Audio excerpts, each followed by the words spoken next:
Kalau untuk kami, sejauh kami untuk farmer kami sendiri, itu pendapatan mereka selama 1 tahun pemanenan kurma itu dia 8 triliun. 8 triliun? 8 triliun. Satu petani? Satu petani. Wah, apa yang membedakan antara petani Israel dan petani Indonesia?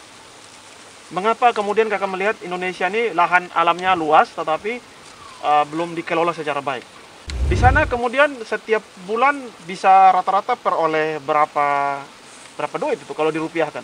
Nah, Kak John, visi apa yang mau Kak John bangun di NTT Alor secara khusus?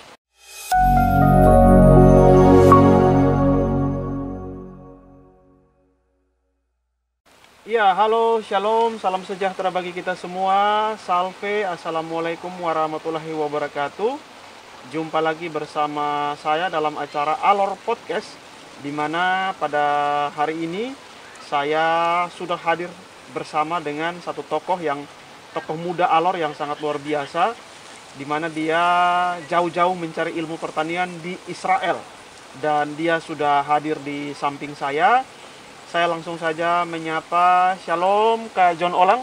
Shalom. Oh, luar biasa. Kak John sudah berapa lama di Alor, Kak John? Sudah 1,5 bulan. 1,5 bulan. Kak John, saya mau dengar bagaimana baru Kak John bisa ke Israel. Baik. Terima kasih. Jadi awal mula untuk perjalanan ke Israel itu mendengar informasi dari kakak-kakak sebelumnya yang ke Israel. Nah, yang dimana mereka itu kan angkatan ke-6 dan kami angkatan ke-7. Dan sebelum itu mendengar informasi bahwa ada orang ke Israel kan. Jadi setelah mendengar bahwa ada orang ke Israel, saya mencari tahu informasi dan akhirnya ada pembukaan untuk ke Israel, jadi mengikuti, dan kami dikhususkan untuk mahasiswa alumni pertanian yang di NTT. Jadi setelah itu daftar, ikut seleksi habis ada ikut semacam pelatihan lagi begitu. Dan akhirnya dinyatakan lolos seleksi untuk ke Israel. Proses seleksinya berapa lama? Saya daftarnya di bulan Februari, 28 Februari, dan berangkatnya tanggal bulan September. Oh, berarti lumayan lama ya, sekitar 6 bulan, 7 bulan sekitar itu ya. Oke, sekarang perjalanan ke Israel nih Kak John. Di Israel, di sana waktu sampai di sana terus ngapain saja? Ya, kami sebelum ke sana itu kan kami tergabung dengan ada beberapa lulusan mahasiswa dari seluruh Indonesia? Atau? Tidak dari khususnya Indonesia Timur. Dan di mana itu tergabung dari Ambon. Ini lembaga apa sih yang mengutus ke sana? Itu ada lembaga ICAT. ICAT apa? Arafah International Training of Agriculture. Oke, ya silakan lanjut ya. Nah, dan di situ kami tergabung ada Ambon, ada Toraja, ada Medan. Dan kami ke sana dan kami ditempatkan di tempat namanya Arafah. Itu merupakan salah satu sentral produksi di Padang Arafah, khususnya di Israel Selatan. Berarti ke sana langsung ditempatkan di desa pertanian, pusat pertanian. Ya, di sana apakah langsung dipraktek atau ada pelatihan atau apa, kuliah atau apa? Di sana kami pas sampai di bandara dijemput oleh pihak kampus dari ICAT itu sendiri, dan kami sampai di sana dibagi di setiap musaf. Kalau kita di sini namanya desa. Jadi setelah dibagi ada juga yang dapat kurma, ada yang paprika, ada yang tomat, ada yang melon. Itu berapa orang yang ke sana Kak dari Indonesia? Kalau untuk dari Indonesia sekitar 60-an. 60-an. Ya. Terus Kakak John di sana dari Alor berapa orang? Kami khususnya dari Alor ada 4 orang. 4 orang.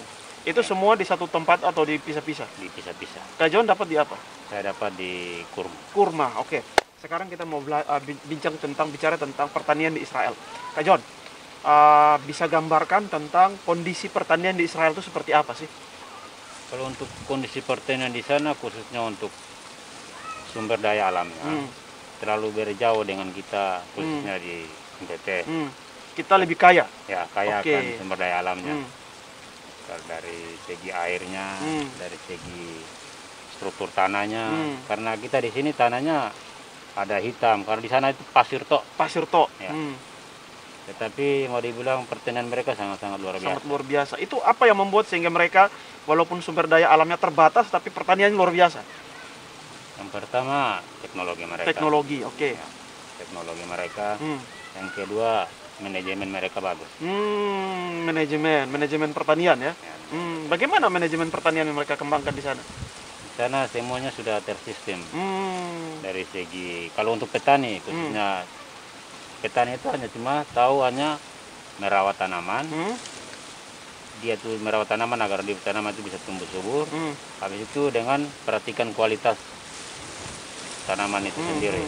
Sedangkan untuk pengadaan pupuk, pengadaan benih, terus pemasaran itu semua Itu sudah ada sistemnya. Ya, sudah Oke, luar biasa ya. Berarti itu dibentuk sistem itu dibentuk oleh pemerintah atau bagaimana tuh? ya, Dibentuk oleh pemerintah. Jadi semua untuk supply dan penjualan semua sudah teratur secara baik.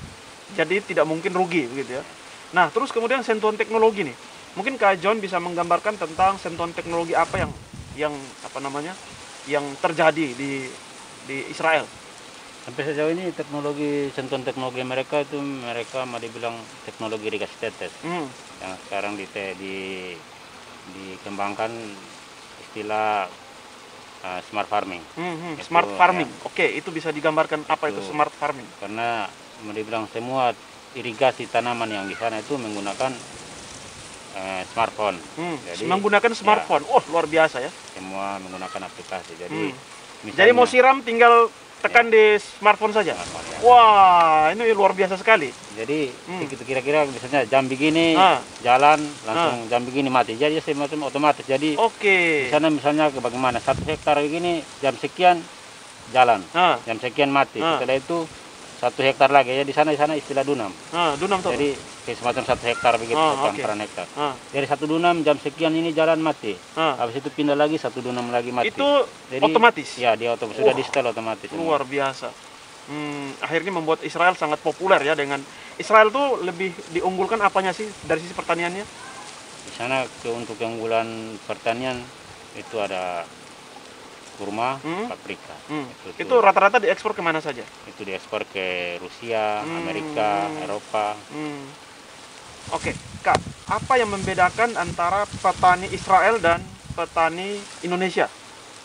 Mengapa kemudian Kakak melihat Indonesia ini lahan alamnya luas tetapi belum dikelola secara baik? Kalau untuk kita mau dibilang dari segi kualitas petaninya, di sana mereka betul-betul mau jadi petani. Oke. Tapi kalau kita di sini kerja masih setengah hati ya. Kalau kita mau di sini mau dibilang kita sudah cari kerja kemana, mau dibilang sudah patah semangat, baru jadi petani ini anggap pelarian gitu ya. Pelarian. Ya, dan petani itu ibaratnya miskin, ibaratnya selalu dikonotasi seperti itu. Ya. Di sana dan mereka di sana tuh petani itu memang petani betul. Oke, niat betul-betul jadi petani. Oke, serius sekali jadi petani ya. Bahkan mungkin dengar-dengar katanya petani juga mata pencaharian yang paling populer di sana, menjanjikan sekali pendapatannya. Mau dibilang petani di sana tuh pendapatannya lebih dominan daripada profesi-profesi yang lain. Oke. Karena petani itu untuk maksudnya kita sepengetahuan di sana, petani di sana kalau misalnya ke kota itu tuh mereka sangat-sangat dihargai. Lalu selama di sana, Kak John di sana berapa lama? Saya di sana sebenarnya program IKAT ini kan 9 bulan. Oke. Tetapi karena baru-baru pandemi kami diperpanjang lagi sampai 2 tahun. Mendekati 2 tahun. Sampai 2 tahun. Itu selama Kak John di sana kerja itu digaji atau bagaimana tuh Kak John? Kalau untuk sistem gajinya kan kami di sana. Kalau kami di sana kerjanya sesuai dengan nilai mata uang juga, mata uang itu sendiri. Jadi tidak kita kerja tidak seperti sama dengan orang di sana. Artinya bagi dua lah. Bagi dua, oke. Artinya ya, kalau orang lain di sana dapat 60, mungkin katakanlah Kak John dapat 30. Ya, 30. Tapi dengan penghasilan segitu masih cukup hidup di Israel? Sangat-sangat cukup. Sangat-sangat cukup. Masih sempat menabung? Masih bisa. Oke. Di sana kemudian setiap bulan bisa rata-rata peroleh berapa duit itu kalau dirupiahkan? Kalau dirupiahkan kalau di sana mau dibilang di sana kan biaya hidupnya juga tinggi. Ya. Jadi kalau kita dirupiahkan memang lumayan belasan juta ada? Ya, belasan juta. Wah, luar biasa. Mudah-mudahan ini juga memotivasi ya. Apakah program ini masih ada Kak John? Untuk kelanjutan ke depan? Sampai sejauh ini masih ada. Masih ada. Tapi karena pandemi makanya masih di pending tahan. Oke. Kak John, selama pandemi pertanian Israel seperti apa? Kalau untuk selama pandemi, pertanian Israel sempat untuk ekspor keluar kan tidak ada penerbangan. Jadi ada beberapa produk yang dibuang karena tidak ada penerbangan untuk ekspor keluar. Dibuang bagaimana maksudnya? Kalau untuk misalnya kan kalau pertanian di sana dipanen sesuai dengan permintaan. Misalnya kalau panen kalau sudah terlalu merah sudah tidak bisa diekspor lagi. Oh. Karena tidak sesuai dengan permintaan. Sesuai kan? permintaan. Berarti Jadi, itu diapakan tuh? dibuang. Rugi-rugi begitu saja? Ya, dia rugi. Oke. Tapi mau dibilang untuk rugi kan semua pertanian di sana kan diasuransi. Ya, Jadi luar biasa ya. Mau dibilang petani untuk rugi tidak terlalu Tidak rugi. terlalu rugi karena ada asuransinya. Ya. Oke. Kalau untuk kembali modal ya. Iya, oh. Tapi mau dibilang untuk petani di sana untuk pemupukan yang kami tahu di sana semua hasil-hasil pertanian itu dibuang ke satu tempat. Yang dimana hasil pertanian itu akan diolah kembali menjadi pupuk untuk pertanian selanjutnya. Jadi tetap lagi-lagi manajemennya, Ya, lagi-lagi manajemen ya. Manajemen mereka Memang baik. Pelajaran berharga apa yang Kak Joni dapat selama 2 tahun di Israel dan yang mungkin bisa diterapkan di Indonesia? Kalau untuk pelajaran berharga yang kami pelajari di sana, teknologi Penggunaan teknologi. Teknologi irigasi tetes sangat-sangat ini Membantu, untuk, ya. sangat meningkatkan produksi. Karena mereka juga sempat menginformasikan bahwa yang membuat mereka jaya dalam hal pertanian itu teknologi irigasi tetesnya itu. Karena mau dibilang air sana Kurang. susah. Karena untuk mendapatkan air itu tuh dia sekitar 1,5 kilo sampai 2 kilo baru dapat air. Gali ke dalam. 1 ya. kilo sampai 1,5 kilo. Ya, Baru dapat air. Oh, kita di sini kan cuman pacul-pacul sudah dapat air. Oke, Kak Jon.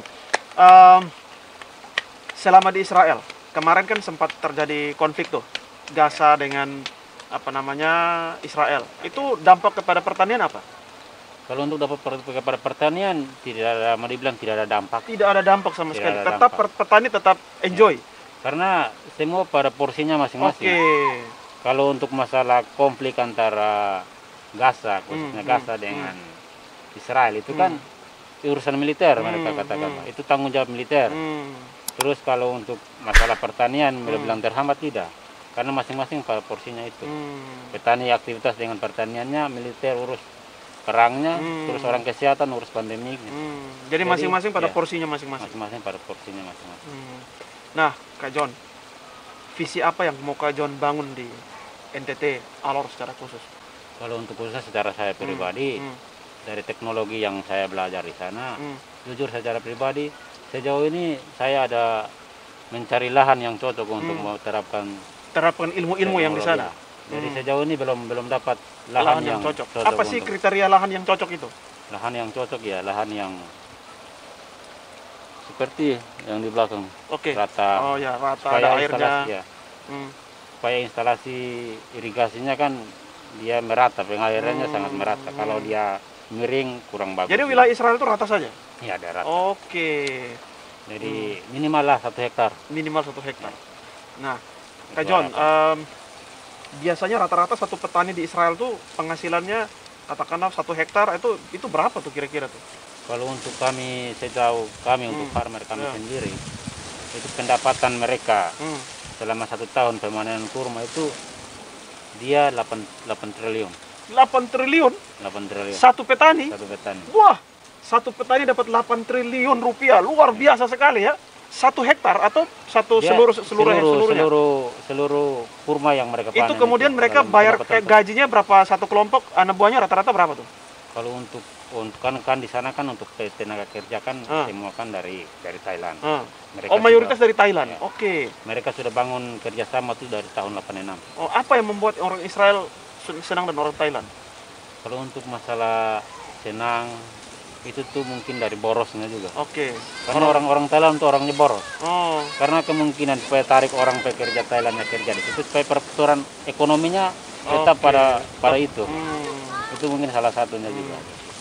Jadi petani di sana mendapat 1 kali panen 8 triliun. Ya, itu untuk diperkirakan seperti itu. Satu farmer. Ya, itu untuk petani kami sendiri.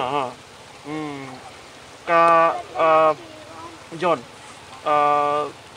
berkaitan dengan pertanian di Alor, atau di NTT secara khusus. Kak John melihat apa yang masih kurang dari para petani kita? Kalau untuk rata-rata petani kita kan mau dibilang sumber daya alam kan terjamin. Terus sumber daya manusianya yang minim kan. Perlu dibenahi kan. Terus mungkin lagi kurang lagi dari pendampingan penyuluh begitu ya. Itu juga rasa masih kurang. Jadi visi Kak John saat ini adalah membentuk semacam ini ya, semacam apa namanya, satu lahan percontohan ya, gitu. Percontohan. Dan sejauh ini belum dapat lahan. Itu rencana Kak John mau kembangkan apa di sana? Ya, kembangkan teknologi irigasi tetes, dalam hal ini bisa budidaya tomat, lombok. Mungkin salah satu contoh dulu. Ya Kak John, mungkin ada pesan-pesan apa yang mau Kak John sampaikan kepada penonton generasi muda sekalian untuk bisa termotivasi, untuk bisa bangkit pertaniannya, atau juga mungkin bisa mengikuti program yang Kak John ikuti. Silakan Kak John. Untuk motivasi kepada kaum milenial, ya, jangan menganggap bahwa pertanian itu kotor, tetapi marilah kita bangun pertanian itu dengan sumber daya alam yang tersedia. Itu tuh jangan mau dibilang pertanian itu jangan sebagai sebuah pelampiasan. Jangan kadang kita cari pekerjaan tidak dapat atau kita lari ke pertanian. Ya. Jadi mari kita betul-betul kalau memang ini kita betul-betul fokus pada pertanian itu. Ya, itu tadi bincang-bincang saya bersama Kak John Olang. Kita sudah mendengar banyak kisah cerita tentang perjalanan menuju ke Israel dan bagaimana dia mempelajari di sana. Dan kita berharap agar ke depan Kak John bisa menjadi berkat bagi Alor, bisa menjadi berkat bagi NTT secara umumnya, dan juga harapan kita tentunya Anda semua juga bisa terinspirasi lewat cerita yang sudah disajikan oleh Kak John. Baik, dari sawah Pailelang ya, saya dan Kak John pamit. Kiranya acara ini bermanfaat bagi Anda semua. Shalom, salve, assalamualaikum warahmatullahi wabarakatuh. Salam sejahtera untuk kita semua.